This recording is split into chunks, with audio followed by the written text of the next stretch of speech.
আমাদের সামনে থেকে দূর হয়ে যা হাল্ক।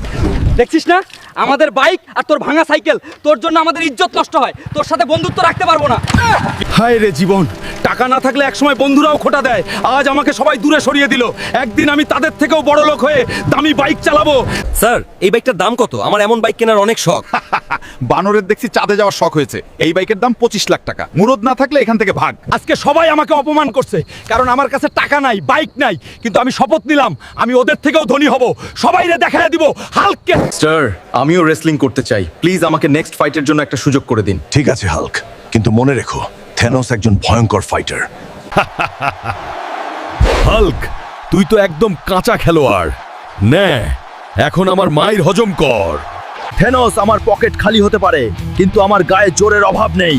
আজ তোকে হারিয়ে আমি WWE চ্যাম্পিয়ন হয়ে বড়লোক হয়ে যাব। এই ম্যানেজার, এই পুরো শোরুমটা আমি কিনে ফেলেছি আর তোকে চাকরি থেকে বের করে দিলাম, এখন তুই ভাগ। আমাকে মাফ করে দেন হাল্ক স্যার, আমার পেটে লাথি মারবেন না। আরে এটা হাল্ক না? আর ওর কাছে এই কাওয়াসাকি বাইক কিভাবে আসলো? যারা একদিন আমার ভাঙা সাইকেল থেকে হাসছিল, আজ তারা আমার বাইকের ধুলো খাচ্ছে। লাইফে এমন কামব্যাক করতে চাইলে জলদি সাবস্ক্রাইব করে দাও।